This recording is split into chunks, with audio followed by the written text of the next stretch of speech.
People sometimes think of the Palm Sunday procession as just a friendly, welcoming parade. But in reality, Jesus showed extraordinary love and courage when, against all of his fears and anxieties that we see in his prayer in the Garden of Gethsemane, and against the temptation to turn around, he mounted the donkey and rode into Jerusalem. He was surrounded by a crowd of people who welcomed him for all the wrong patriotic reasons, and disciples who thought that at last he would come into his physical might and the kingdom was within his grasp. But Jesus showed extraordinary love and courage because he knew all too well what lay ahead. He was dramatising or acting out the words of the prophet Zechariah. "Behold, your king comes to you meek and riding on a donkey." And so Jesus was openly and deliberately declaring that he was the one that God had sent.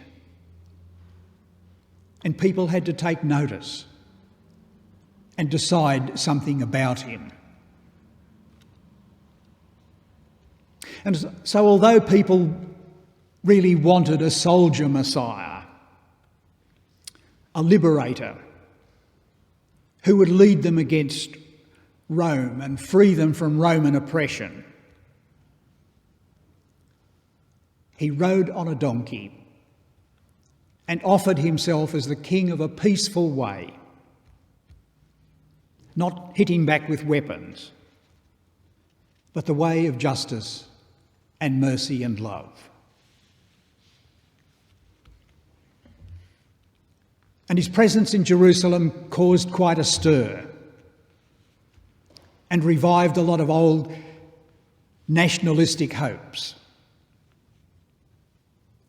But it was the beginning of the final week of his life. Ahead of him now was the cleansing of the temple and the Last Supper, the foot washing, the prayer in the Garden of Gethsemane, the arrest and the trial, and carrying his own cross in another procession that led to Calvary. And so Palm Sunday was the beginning of this momentous last week in Jesus' life.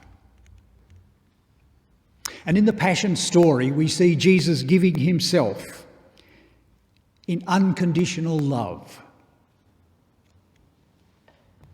surrounded by disciples who seemed to fail at most every point. Judas betrayed him. Peter denied knowing him. James and John slept through the ordeal in the Garden of Gethsemane. And when he was arrested, they all forsook him and fled. But I think we've got a lot of sympathy for the disciples because, like them, we are all called to follow Jesus and commissioned as members of the church. and sent out to be his people in the community. And we're all capable of letting him down. But the Passion story assures us that failure is never forever. And no matter how many times we let Jesus down, God continues to love us and seek after us. And the disciples certainly made up for it in the years that followed, especially around the day of Pentecost, when the Spirit of God was really at work in their lives. And so in the Passion story, we are confronted by the amazing love of God, going all the way to the cross for us.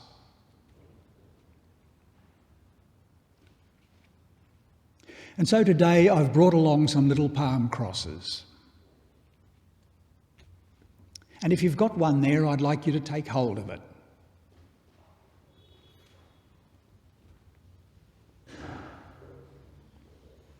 And I'd like you to take it home and put it up somewhere where you can see it right through this Easter week.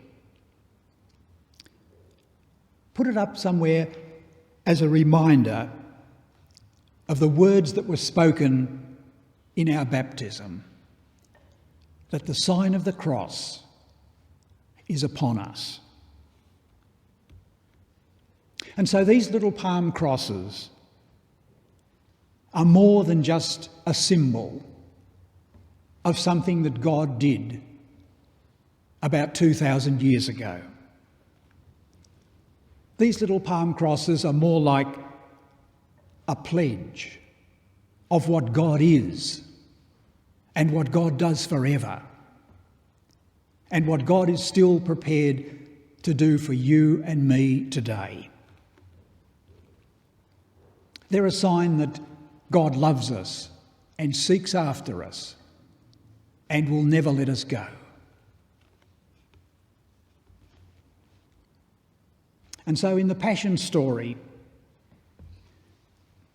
we're confronted by the amazing love of God, going all the way to the cross for us.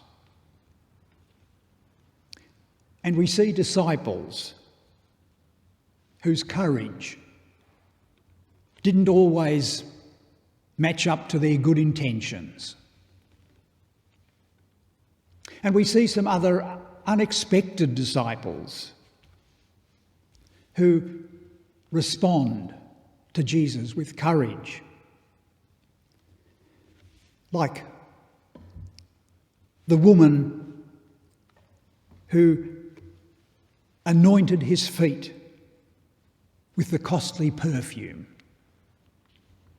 and so prepared him for burial. Or the group of women who stayed at the foot of the cross and stayed there right to the end. Or Simon of Cyrene, who took up the cross and carried it for Jesus after he fell.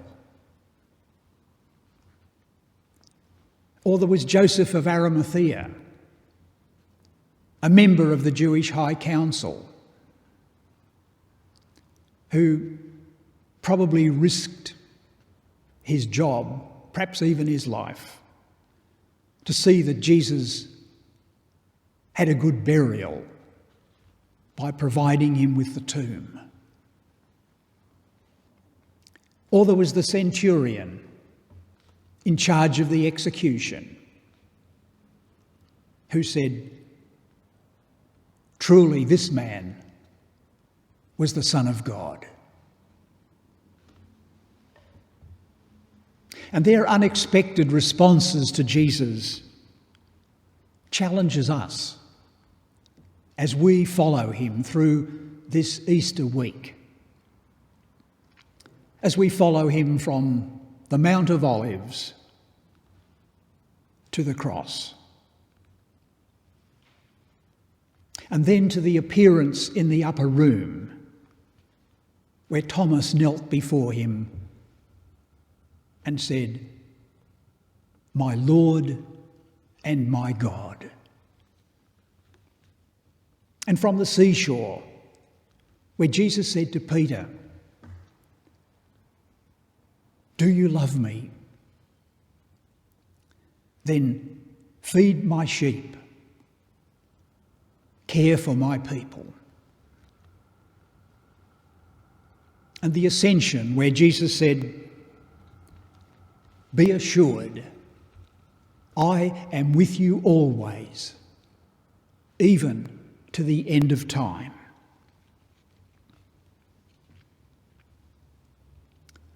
So what drives us to follow Jesus through this Easter period and on in the everyday affairs of our life?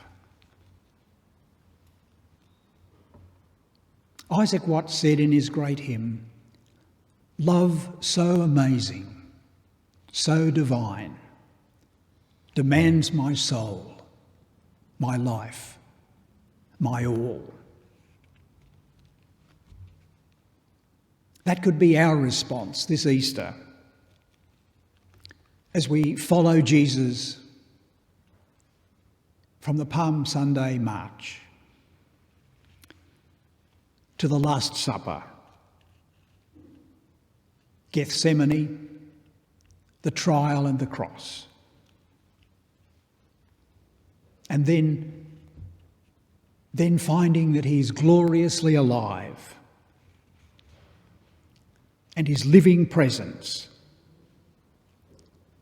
becomes the driving force in our lives,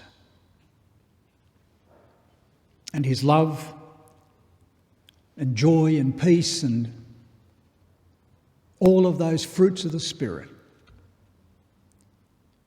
can bless others through us, his people, in this church and community.